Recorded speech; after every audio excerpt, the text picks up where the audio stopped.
Oke, Assalamualaikum warahmatullahi wabarakatuh. Di video kali ini, saya akan menjelaskan codingan mobile sebagai tugas UAS dari mata kuliah praktikum pengembangan aplikasi mobile. Sebelumnya, perkenalkan nama saya Dian Saputra dengan NIM 12170500037. Di video ini, saya akan menjelaskan satu activity saja karena menurut saya ini satu activity yang ini juga sudah mencakup banyak ya. Walau di activity lain juga ada sisa 3 activity, cuman saya rasa ini cukup pendek, jadi saya jelasin yang ini aja. Kita pertama ini mulai dari package.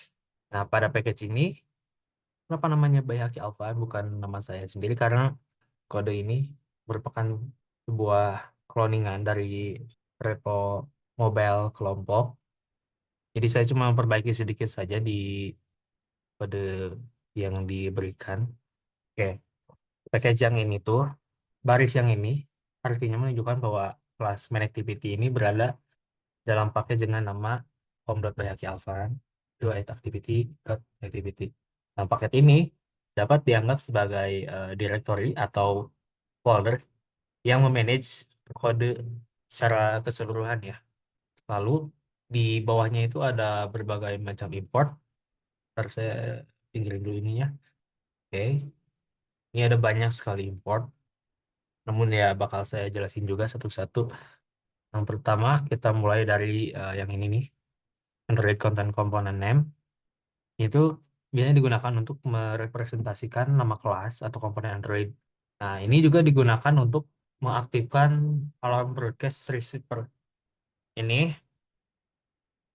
di kode baris ke-50 kalau salah. Oke ya, yang ini. Ini juga bagian dari yang ini, komponen name. Apa sih alarm broadcast receiver itu? Jadi, karena aplikasi yang kami buat ini adalah sebuah aplikasi manajemen tugas, jadi setelah tugasnya melewati batas waktu, dia si alarmnya itu bakal ke-trigger. Jadi bakal muncul peringatan atau reminder gitu.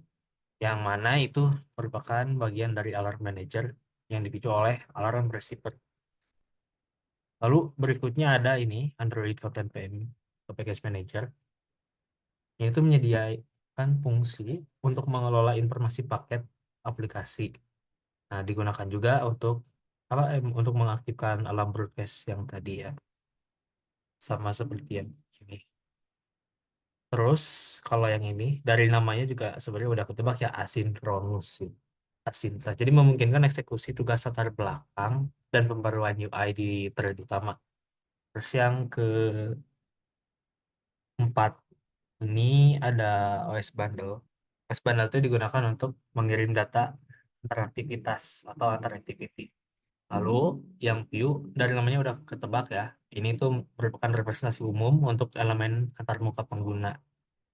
Kalau Window Manager itu tuh untuk memberikan akses ke pengaturan tampilan dan kontrol jendela aplikasi. Kalau image view ini merupakan basic ya, elemen antarmuka pengguna untuk menampilkan gambar. Kalau text view untuk menampilkan teks.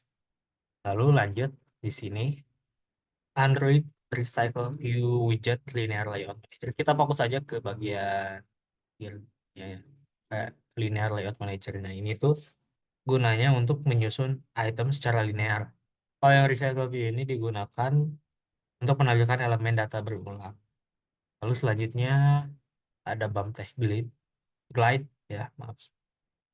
Jadi ini tuh merupakan sebuah pustaka untuk mengambil dan menampilkan gambar dengan efisien. Nah, kalau yang ada tulisan R gitu, ini juga sebenarnya sama-sama merujuk pada gambar, cuman ini tuh lebih ke kelas sumber daya yang dihasilkan secara otomatis, dan ini tuh merujuk ke berkas-berkas sumber daya seperti layout dan gambar.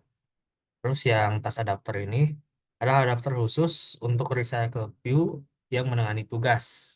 Kalau yang bawah, yang request button set sheet fragment, itu adalah fragment bawah untuk membuat tugas baru atau bottom sheet.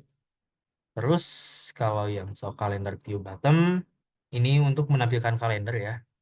Ntar yang ini tuh yang request bottom tuh kayak gini nih kurang lebihnya.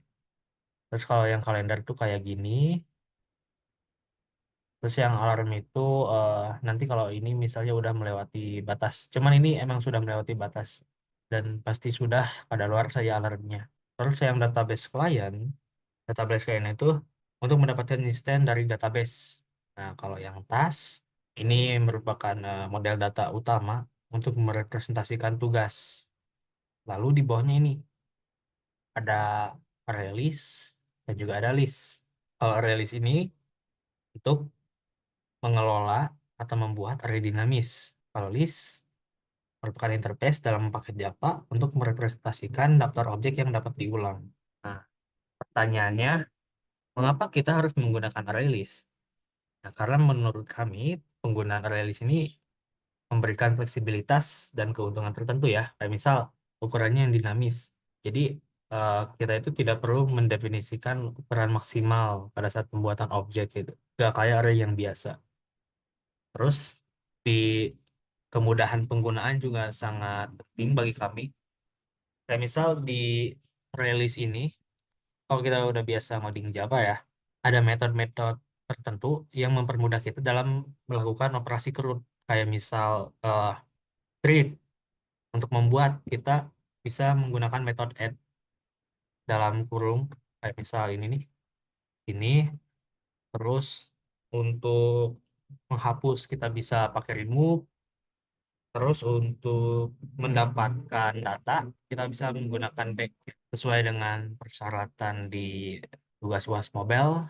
Terus ada proses kerja, jadi kita menggunakan release ya. Oke, lalu di bawahnya itu ada button knife bin view dan button knife. Nah, ini tuh buat apa sih sebenarnya tugasnya itu? Mungkin cukup terdengar asing ya bagi kita. Bagi saya pun juga sebenarnya cukup asing. Dan penjelasan lebih rinci mengenai butterfly preview ini adalah sebuah anotasi untuk menghubungkan dan menginisialisasi tampilan dengan menggunakan button knife. Jadi si button knife itu adalah pustaka di Android yang mempermudah proses binding atau pengikatan tampilan XML dengan kode Java tanpa memerlukan banyak boilerplate. Nah, button knife dari itu menggunakan anotasi untuk melakukan binding secara otomatis dan salah satu anotasinya adalah bind view. Kayak yang lihat di sini, kita lihat di sini tuh ada bind view, bind view. Nah, ini merupakan eh, turunan dari pustaka pattern knife. Selain itu untuk pengikatan selain pakai anotasi itu di program yang ini tuh juga ada ya. Nah, yang ini kita melakukan binding ya. Targetnya itu this. Ini juga merupakan bagian dari pattern knife ya. Oke, selanjutnya kita akan jelaskan baris kode yang ada di kelas main activity. Kita coba mulai dari yang pertama dulu. Deklarasi main activity. Nah, itu meng-extend class base activity dan mengimplementasikan interface, create task bottom, fragment, set, request listener. Terus baris yang ini sampai sini, kita menggunakan anotasi bind view ya, untuk menginisialisasi dan menghubungkan variabel dengan elemen tampilan dalam layout XML. Nah, ini termasuk recycle view, terus ada text view, ada tasa daftar, ada image view juga, dan kalender masing-masing ya. Selanjutnya, pada baris yang protected void ini, kita menggunakan metode onCreate ya, yang dipanggil ketika activity itu dimulai atau dijalankan. Oke, yang pertama itu ada ini nih, ada set content view. Set content view ini untuk mengatur layout dalam activity ini, dalam main activity ya. Terus yang bernama bind di situ, yang sudah saya singgung sebelumnya itu berfungsi untuk menghubungkan elemen tampilan dalam layout XML dengan variabel yang dianotasi dengan bind view. Lalu di sini ada set adapter. Gunanya apa nih? Gunanya itu metode untuk mengatur adapter dan layout manager dari recycle view. Terus sini ada get windows, add flags. kayak gini tuh. Tujuannya adalah menambahkan flag agar layarnya itu tetap aktif. Jadi ini, flash keep screen on. Jadi si layar itu bakal tetap aktif. Oke, lalu untuk yang komponen name ini ya, sampai yang glide. Yang pertama itu kita mulai dari komponen receiver ya. Ya, dari sini tuh membuat objek komponen name yang merepresentasikan kelas komponen Android. Parameter pertama di ini adalah konteks dari aktivitas saat ini, dan parameter kedua alarm broadcast receiver dot class adalah kelas komponen yang akan diaktifkan. Yang ini tuh merupakan activity yang sekarang, dan yang ini merupakan activity yang nanti bakal kita aktifkan ya. Terus selanjutnya ada packet manager PM sama dengan get packet manager. Ini juga sama membuat objek sebenarnya ya. Cuman objek yang di situ bertujuan untuk menyediakan metode untuk mengelola paket aplikasi Android, termasuk mengubah status komponen aplikasi. Lalu ada PM set komponen enable setting. Nah, di sini itu menggunakan package manager untuk mengatur status komponen. Jadi si receiver-nya itu adalah objek komponen name yang menentukan komponen yang akan diatur statusnya. Nah, packet manager komponen enable state enable menunjukkan bahwa komponen tersebut diaktifkan. Kalau yang yang ini, kalau yang packet manager don't kill app itu menunjukkan bahwa pengaturan tidak akan mematikan aplikasi.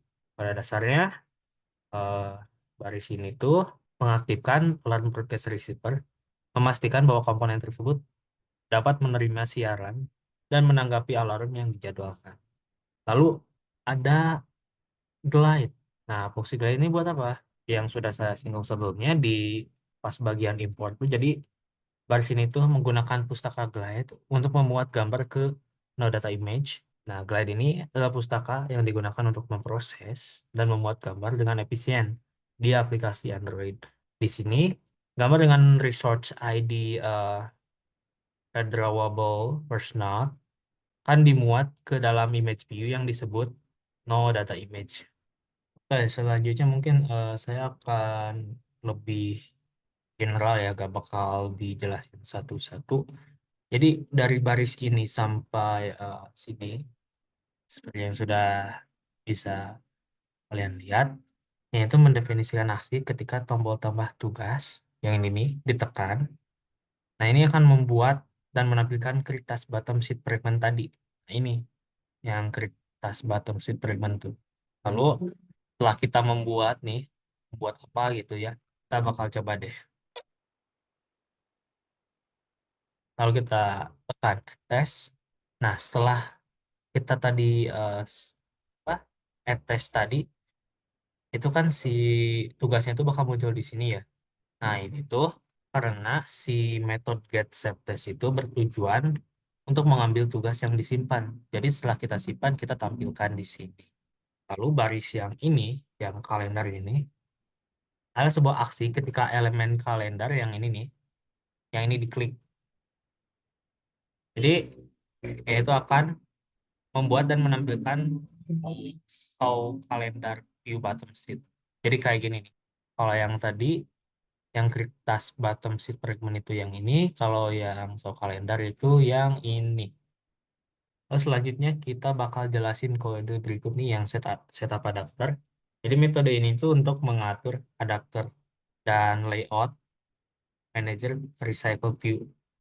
Oke, selanjutnya untuk metode yang ini, yang metode get set test ini menggunakan asintas untuk mengambil tugas yang disimpan dari database. Menggunakan database client untuk mendapatkan data tugas dan memperbarui tampilan yang sesuai.